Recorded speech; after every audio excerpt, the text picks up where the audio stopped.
Yo voy a empezar, como se ha comentado anteriormente, con el paciente con tormenta rítmica. Este es el esquema que voy a seguir y, comenzando por la definición, el paciente con tormenta rítmica es un término que se introdujo a principios del 90 para indicar un estado de inestabilidad eléctrica cardíaca caracterizada por múltiples episodios de taquicardia ventricular, fibrilación ventricular en un periodo relativamente corto de tiempo. Posteriormente surgieron muchas definiciones y una de las más utilizadas es aquella que la refiere como 3 o más episodios de taquicardia ventricular, fibrilación ventricular, que cursan con inestabilidad hemodinámica en 24 horas y que requieren cardioversión o desfibrilación. El paciente portador de un desfibrilador automático implantable es un paciente habitualmente con una disfunción severa de ventrículo izquierdo y es un paciente candidato a tener este tipo de episodios. Por lo tanto, la definición en un paciente portador de DAI es cuando aparecen 3 o más episodios de TV o FV que requieren terapias adecuadas, incluyendo la estimulación antitaquicardia o choques de desfibrilación, para su terminación en 24 horas. Así como en la definición ha habido mucha variabilidad, también lo hay en la incidencia. Entre 1996 y el año 2006 surgieron muchos estudios y ensayos clínicos en los que se trataba de estudiar tanto la incidencia como el pronóstico. La incidencia, según los diferentes autores, variaba entre un 10 y un 28%, utilizando fundamentalmente la definición utilizada por Kretner, que es la que vemos a continuación. Cuando los estudios se referían a prevención secundaria, la incidencia, como hace el estudio AVID, era de un 20%, y en prevención primaria la incidencia era bastante menor, era de un 4%. En cuanto al pronóstico, sucedía lo mismo. Aquellos pacientes que tenían una definición o la muestra variaba, las conclusiones eran muy diferentes. Por ejemplo, autores como Kretner, Green o Hensler sí encontraban una asociación entre el episodio de tormenta rítmica y eventos posteriores malignos, como la mortalidad, y había otros autores, como por ejemplo Esner y Villacastín, que no encontraban esta asociación. En el trabajo de Esner, por ejemplo, el encontrar la asociación con la mortalidad podía ser debido a muchas causas en relación con otros estudios. Green, por ejemplo, tenía una muestra de 14 pacientes con tormenta rítmica, mientras que en el estudio AVID había una muestra de 90 pacientes con tormenta rítmica. Aquí se utilizaban beta bloqueantes aproximadamente en un 40% de los pacientes, mientras que Green utilizó en un 85%. Por lo tanto, la variabilidad en este resultado podía ser explicable por varias cosas. En un análisis del estudio AVID en prevención secundaria, realizado en 457 pacientes, la incidencia de tormenta rítmica fue del 20%, viéndose el riesgo de muerte en un tiempo inferior a 3 meses. En un subanálisis del estudio MADID, en 719 pacientes en prevención primaria, se vio cómo también había una relación con la mortalidad y esto era mayor en un tiempo inferior a 3 meses. Pero no solo sucedía esto, sino que también eran predictores de mortalidad los eventos isquémicos, como la angina o el infarto, o eventos como la taquicardia ventricular o la fibrilación ventricular. Este es el registro español del DAI, donde vemos cómo progresivamente van incrementándose los dispositivos. En el año 2010, concretamente, había 4.627 pacientes y esto implica que va a haber una asociación de este tipo de procesos. En cuanto al registro GEDAYUR realizado en los servicios de urgencias, los pacientes que acudían a urgencias por cualquier causa, hasta en un 63% eran pacientes portadores con una cardiopatía isquémica, con una disfunción severa de ventrículo izquierdo en un porcentaje muy elevado. Y cuando acudían por una descarga, hasta en un 38% acudían por descargas múltiples por taquicardia ventricular y en un 4% acudían por descargas múltiples debidas a fibrilación ventricular. Si ha habido variabilidad en la incidencia y el pronóstico, también hay en la etiología y en la etiopatogenia. Y la etiología se puede deber a la interacción entre un sustrato, habitualmente un sustrato arritmogénico, que puede estar producido por la necrosis, por una disfunción ventricular izquierda severa con un remodelado ventricular progresivo, por un medio celular alterado debido a alteraciones hidroelectrolíticas o alteraciones genéticas, donde siempre hay una causa desencadenante y a la cabeza de estas causas suele estar la isquemia, desde la isquemia e insuficiencia cardíaca hasta la misma programación del DAI, y siempre hay una disregulación en el sistema autónomo, en el tono autónomo, donde la ansiedad del paciente juega un valor muy importante. En cuanto al estrés, aquí tenemos el círculo vicioso de la descarga y el estrés. También se ha descrito cómo la variabilidad en la interpretación de la personalidad del paciente puede dar lugar a una vivencia especialmente diferente entre unos pacientes y otros y puede perpetuar el fenómeno de tormenta rítmica. Las causas son múltiples, pero la mayor parte de las veces no se encuentra ningún factor precipitante. Aquí tenemos un ejemplo de cómo una terapia administrada a una arritmia desencadena una tormenta rítmica. La terapia antitaquicardia conduce a otro tipo de taquicardia ventricular y finalmente a una fibrilación ventricular con varios choques. Es decir, tanto las terapias adecuadas como terapias inadecuadas pueden producir fenómeno de tormenta rítmica. Predictores se han descrito muchos, desde la edad, la disfunción ventricular, diversos fármacos, como se muestra a continuación, pero han sido muchas veces estudios poco consistentes. Uno de los estudios más consistentes es un estudio publicado recientemente por Streiner, donde en el año 2010 se registran todos los pacientes que habían acudido por portadores de un desfibrilador automático entre el año 1993 y el 2008. Concretamente, presentan tormenta rítmica un 6,6% de los pacientes y esto parece ser debido a que la indicación hasta en un 80% es en prevención primaria. Y de ese 6,6% de los pacientes, la mitad de los pacientes vuelven a presentar un fenómeno de tormenta rítmica al año y el 80% de ellos presentan otro tercer episodio. Por lo tanto, describe los pacientes que tienen recurrencias de tormenta rítmica. Y las variables que tienen mayor significación estadística son la edad, la disfunción ventricular severa y la falta de inhibidores del enzima conversor de angiotensina. Las taquicardias más frecuentes encontradas en este fenómeno van a ser la taquicardia ventricular monomórfica, que se describe hasta en un 95% de las ocasiones. Cuando la indicación es de fibrilación ventricular, se describe hasta en un 48% y en menor lugar las torsadas de Point.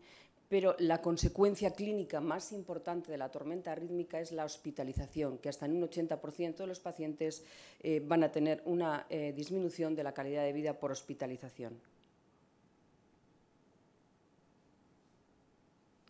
El manejo de los pacientes con tormenta rítmica es muy complicado, pero se basa fundamentalmente en el realizar un reconocimiento adecuado del episodio, en la comprensión del mecanismo de la arritmia, muy importante para tratarla, en identificar los factores desencadenantes y corregirlos, en considerar la opción terapéutica más adecuada, en prevenir las recurrencias y en la programación del dispositivo. El reconocimiento del episodio, evidentemente, siempre es obligatorio realizar un electrocardiograma de 12 derivaciones para evidenciar eventos agudos como isquemia, alteraciones electrolíticas, arritmias, la monitorización continua y, fundamentalmente, la interrogación del DAI a través de los electrogramas almacenados que pueden dar la clave diagnóstica y las terapias administradas. Aquí vemos un ejemplo donde una taquicardia ventricular dispara el dispositivo y a través de una terapia antitaquicardia no la termina en la primera línea y seguidamente en la segunda muestra termina. Por lo tanto, tanto la interrogación como la programación del dispositivo que permite optimizar el DAI nos va a dar el diagnóstico y al mismo tiempo muchas veces la terapia.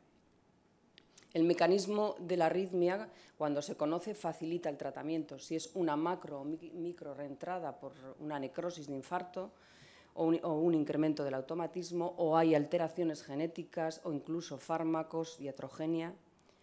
Y si es imprescindible identificar y tratar los factores desencadenantes, a la cabeza de los cuales está casi siempre la isquemia. Isquemia, insuficiencia cardíaca, fármacos, función renal, etcétera, etcétera. Este es un esquema muy completo de los diferentes síndromes que provocan la tormenta rítmica, y una vez diagnosticada y una vez hecha la valoración hemodinámica del paciente, el patrón electrocardiográfico puede facilitar el tratamiento. Bueno, pues aquí se ve como en las taquicardias ventriculares monomórficas tenemos el tratamiento habitual, o amiodarona, betabloqueantes, fármacos como la procainamida, y tener siempre en mente la isquemia y la revascularización en estos casos. En los pacientes que vienen por una taquicardia ventricular polimórfica, siempre el QT corto es etiología de una serie de eventos, entre los cuales también está la isquemia. En el QT largo, pensar en fármacos como el isoproterenol o el magnesio, y cuando vienen por fibrilación ventricular, tener en mente también la isquemia y otros procesos, como por ejemplo el Brugada, en el que se utilizan fármacos diferentes, como por ejemplo el isoproterenol o en casos refractarios la quinidina. En los pacientes portadores de IDAI, uno de los pilares básicos del tratamiento va a ser la sedación y el betabloqueo. La sedación, fundamentalmente, a expensas de benzodiazepinas de acción corta, como el midazolam. El propofol es un fármaco muy eficaz en estos casos. Incluso hay descrito un caso que es es un poco anecdótico, de terminación de tormenta rítmica por el mecanismo del propofol. Y el bloqueo simpático, hay estudios suficientes que demuestran su efectividad, sobre todo utilizar betabloqueantes de corta duración en los pacientes inestables. El propanolol también es uno de los fármacos a las dosis que a continuación indico. Y una vez sedado al paciente, una vez llamado al cardiólogo, evidentemente es un paciente que tiene que estar ingresado habitualmente en una unidad de cuidados cardiológicos intensivos, los fármacos como la amiodarona ocupan un lugar importante. Cuando los fármacos antiarrítmicos fracasan, tenemos la ablación. Hay varios estudios que demuestran la eficacia de esta técnica, y concretamente uno de los estudios más consistentes es un estudio realizado por Cabuccio, un grupo italiano, en el que se realizó ablación en 95 pacientes que estaban en tormenta rítmica, consiguiendo el 100% de éxito, y en el 89% de los pacientes no logró inducibilidad de la taquicardia posteriormente. La prevención de la recurrencia se basa en una programación adecuada del dispositivo, en el tratamiento óptimo de la cardiopatía, en utilizar terapias como estatinas y ECAs, y en fármacos antiarrítmicos como son los betabloqueantes, la amiodarona, el sotalol, el acimilide, también está descrito en varios estudios, y la ablación, como no, con catéter. Atendiendo a los resultados del estudio OPTIC, la asociación de amiodarona más betabloqueantes es más eficaz que los betabloqueantes solos o que el sotalol, tanto para descargas aisladas como para descargas apropiadas e inapropiadas. Incluso, bueno, pues aquí hay un estudio donde los pacientes portadores de resincronizador, cuando se compara con pacientes portadores de DAI, tienen menos incidencia también de tormenta rítmica, como es lógico. La terapia psicológica es muy importante, tanto en la fase aguda como en el seguimiento. Y siempre hay que recordar que los antiarrítmicos y los dispositivos tienen efectos beneficiosos, es decir, suprimen los episodios de taquicardia ventricular y fibrilación ventricular, prolongan el ciclo de taquicardia con mejor tolerancia hemodinámica y probabilidad de éxito de las terapias antitaquicardias, disminuyen las terapias inapropiadas, disminuyen la frecuencia de episodios de taquicardia ventricular, es decir, en definitiva, previenen la tormenta rítmica, pero al mismo tiempo tienen una serie de interacciones, y es que tienen efecto proarrítmico, disminuyen el umbral de desfibrilación, por ejemplo, los betabloqueantes, aumentan el umbral de desfibrilación, por ejemplo, la miodarona, y aumentan el umbral de estimulación. Por lo tanto, cuando se utilizan estos medicamentos, tendremos que siempre indicar un control inmediato por parte del electrofisiólogo. Aquí presento un caso de aumento de umbral de desfibrilación por amiodarona.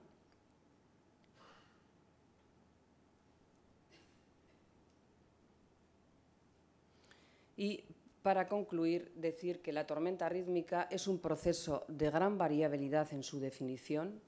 La incidencia y el pronóstico varía en función no solo de la definición, sino del tiempo del seguimiento, de tipo de indicación y de cardiopatía subyacente. Hay múltiples estudios, muchos de ellos no consistentes en cuanto a estas variables. Implica mal pronóstico, evidentemente, aumenta la mortalidad global y la cardíaca. Produce un deterioro importante en la calidad de vida, la hospitalización es hasta de un 80%. Son pacientes habitualmente con un manejo muy difícil, en el que el tratamiento de estos pacientes es un reto habitualmente y a menudo requiere la combinación de medidas farmacológicas, reprogramación del dispositivo y ablación con radiofrecuencia.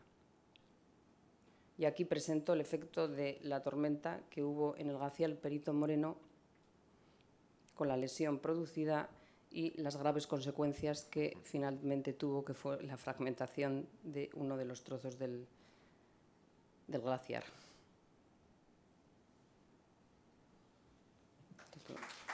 Muchas gracias, Mercedes. Muchas gracias.